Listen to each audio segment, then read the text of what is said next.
بسم اللہ الرحمن الرحیم۔ السلام علیکم دوستو۔ مسلمانوں میں ایک شخص بطال نامی تھا۔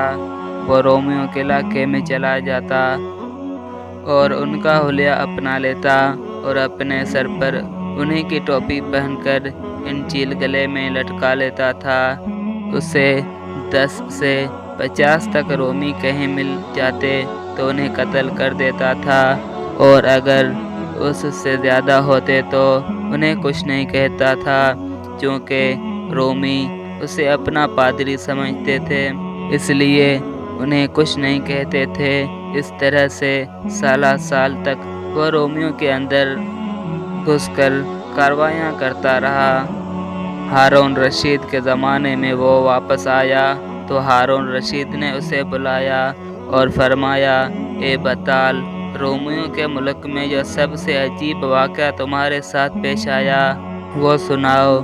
اس نے کہا، حاضر اے امیر المؤمنین، میں ایک بار کسی سبزار سے گزر رہا تھا۔ ایک نیزہ بردار مسلح شہوار میرے پاس آیا اور اس نے مجھے سلام کیا۔ میں سمجھ گیا کہ یہ مسلمان ہے۔ میں نے اسے جواب دیا۔ اس نے مجھے کہا، کیا آپ بطال کو جانتے ہیں؟ میں نے کہا، میں بطال ہوں، تمہیں کیا کام ہے؟ اس نے گھوڑے سے اتر کر مجھے گلے لگایا اور میرے ہاتھ پاؤں چوم کر کہا، میں اس لیے آیا ہوں تاکہ زندگی بھر آپ کا خادم بن کر رہوں۔ میں نے اسے دعا دی اور ساتھ لے لیا۔ ایک بار ہم جا رہے تھے کہ رومیوں نے ہمیں دور سے ایک قلعے سے دیکھ لیا۔ وہاں سے 4 مسلح سپاہی گھوڑے دوڑاتے ہوئے ہمارے طرف بڑھے۔ اس نوجوان نے کہا، اے بطال، مجھے اجازت دیجیے کہ میں ان کا مقابلہ کروں۔ میں نے اجازت دے دی۔ وہ ان کے مقابلے پر نکلا اور تھوڑی دیر بعد شہید ہو گیا۔ وہ چاروں میرے طرف حملہ کرنے کے لیے بڑھے اور کہنے لگے، تم خود کو بچاؤ اور جو کچھ تمہارے پاس ہے وہ چھوڑ جاؤ۔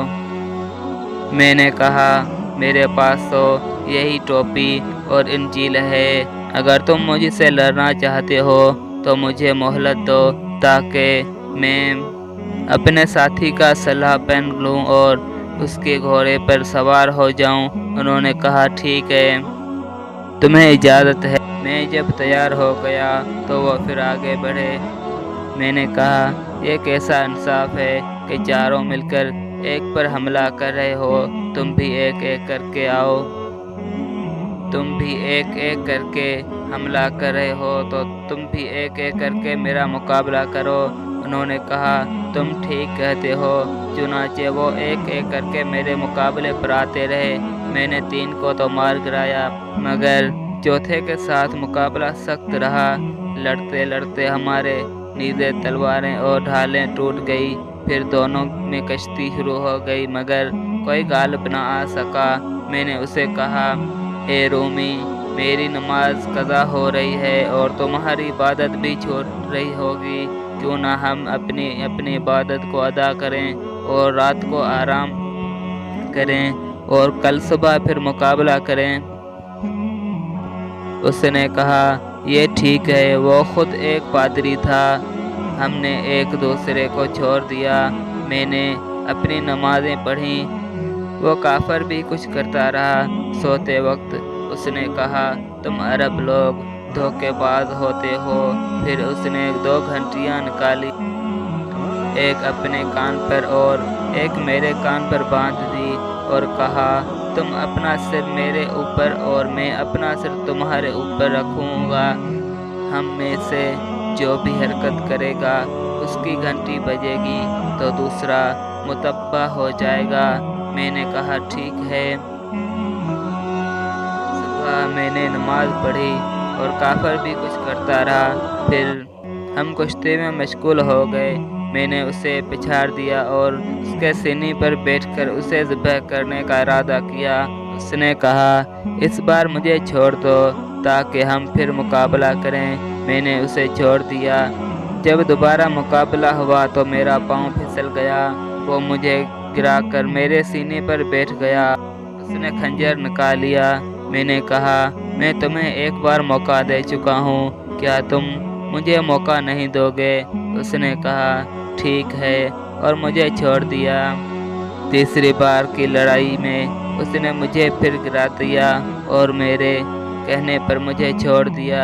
جب چوتھی بار اس نے مجھے گرایا تو کہنے لگا میں تمہیں پہچان چکا ہوں کہ تم بطال ہو، اب میں تمہیں لازماً ذبح کروں گا اور زمین کو تجھ سے راحت دوں گا۔